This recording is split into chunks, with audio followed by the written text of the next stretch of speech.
Yeah, my name's Jeremy Smith, aka JS1. They used to refer to me as Back, but that's a long time ago. Yeah, a little bit about myself. I'm the corporate chaplain for a domestic litigation firm and the executive director for a faith-based nonprofit, believe it or not. But in my former life, I did dance a lot, had a brief history in the skateboarding world, and now I'm married and all grown up, as they say.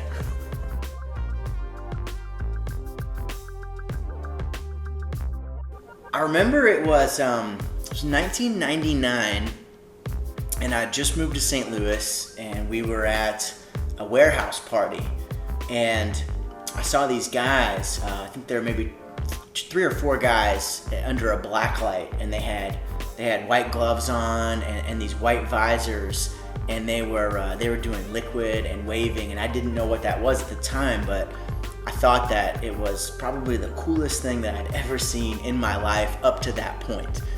It was hypnotic. It was an illusion style, and it was absolutely magical. And I knew I had to do that. So from that point forward, I just practiced. And this was before YouTube, and it was before there were a lot of videos circulating, but I networked with a lot of the dancers in the rave scene, kind of graduated to the St. Louis hip hop scene, met some guys that were into popping and waving and robot, and just really absorbed everything that I could from the local guys that were into it and that were really good.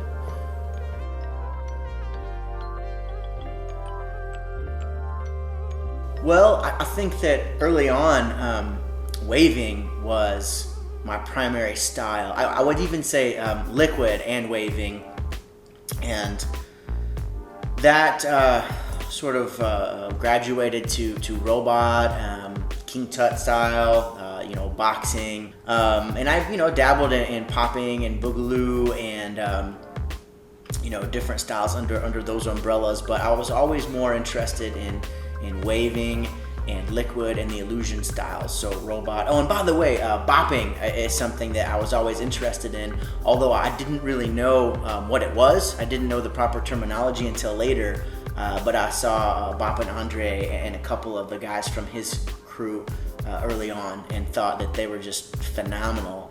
So yeah, I mean, my styles I think would be primarily waving and roboting, and isolation, dime stop, just more of the illusion styles, you could say.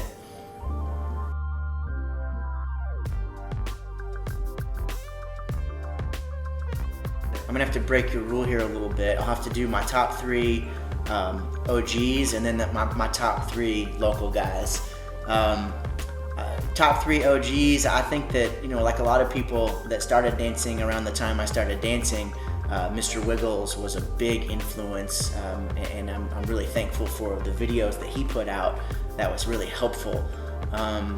Also, Mr. Animation was a big inspiration to me, and I only saw a couple of real short clips of Mr. Animation on a couple of older b-boy videos, and I think there was a Tribal promotional video too. Tribal was a clothing line.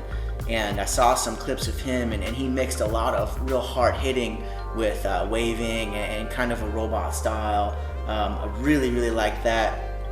So Wiggles, Mr. Animation. And then later on, I would say Skeeter Rabbit was a big influence, mostly his robot style. It was just real subtle and smooth, and it was funky because he had the boogaloo flavor, but it was a style of roboting that I thought was just subtle and smooth, for lack of a better description. I really enjoyed Skeeter Rabbit, so that was my 3 OGs. But in terms of local guys, I would have to give a lot of credit to Boogie IQ. It's a funny story too, because I met Boogie IQ. We were at a club on the landing, me and some friends, and I got into a spontaneous battle with this other guy that was popping and waving and stuff, and it was a friendly exchange, and Boogie IQ and I ended up meeting up. This guy was a friend of Boogie's, and Boogie was like sort of watching from the side. And then we started talking afterwards. That is Boogie IQ and I, and we exchanged numbers. And I told him about this studio that we were teaching at, and he came to take classes. And the next thing that I knew, 6 months, a year into it, like he started teaching me things that I had never thought of, and it was just a really cool situation where the student surpasses the teacher in a short period of time. So definitely Boogie, and then I would say Chippa Styles or Chip Derlin was a big influence. Another situation where I just saw this up and comer get so good so quick, and I really learned a lot from him. And then I would say my buddy Marcus Shadden from KC was a big influence early on. He's a DJ now in Chicago, and that guy, man, I was just really influenced by him, and he took time out to help me learn some things. So those are the 3 local guys that I say would be my biggest influences.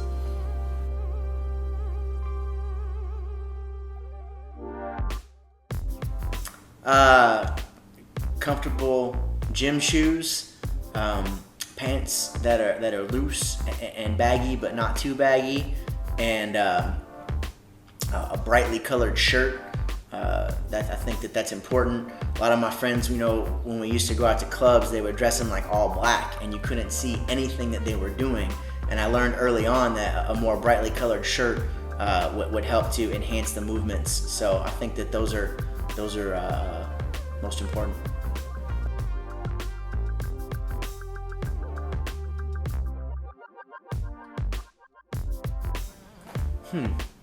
I think if I could do anything, I'd probably start DJing. I'd probably start mixing vinyl, and I'd learn how to scratch. That's still on my bucket list.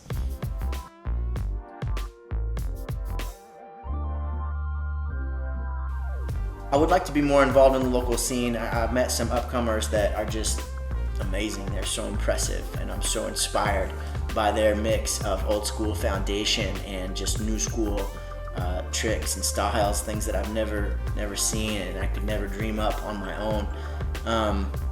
So I don't know, I'm gonna focus on my career. I'm married too, so I wanna be the best husband that I can be to my wife, to my best friend. I think that's very important, but focusing on my career, being more involved in the local dance scene, that's I guess that's my hope. We'll see. What are 3 things you couldn't live without? 3 things I could not live without. Couldn't live without my relationship with God. Couldn't live without my wife. And it'd be very difficult to live without my ability to read. What makes you a self-described geek? My love for all things science fiction, fantasy. I've been geeking out before it was cool, so that's, I guess you could say, the hipster response. So what are some of the geekiest things you like then? Oh man, I'm a big fan of Frank Herbert's Dune books. I read Dune at least once a year. I'm not a big fan of the movies, but that's one thing. Star Wars for sure. Big Star Wars fan. I was introduced to Star Wars at a young, impressionable age, and it left quite an imprint on my imagination. So, in addition to that, I love the Marvel universe, DC universe. I was a big comic book nerd before the movies were so popular. Aside from that, I like also, this is kind of geeky, you could say. I love reading philosophy and theology and history. A lot of people would consider that geeky, although it's fascinating to me. That about wraps it up. If you could have one superpower, what would it be? Well, I think flying. That would be my superpower for sure, or at least the one that I would want. Flying, yeah. So do you have any other thoughts, comments, or words for us? Sure. yeah, just kind of closing thoughts here. I would say, be creative. I think that it's easy as human beings to just listen to instinct and just focus on the immediate, hunger, sleepiness, various physical needs and all of that. But I would say, work hard to cultivate a creative lifestyle. Work hard to make order out of disorder. Work hard to find out who you are and what makes you tick, what you are passionate about, what motivates you, what brings you life and joy and energy, and work on cultivating those things. And just be creative, be creative, be creative. Those are my final thoughts.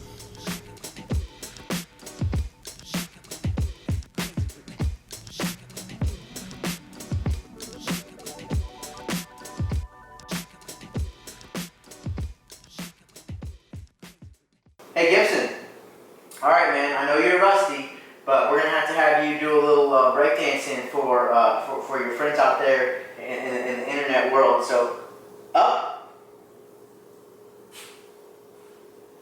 sit, lay down, breakdance. Oh yeah, that's right, good boy. So there he is, man. OG Gibson, the b-boy dog. Nice. I know that was ridiculous, but he's my buddy.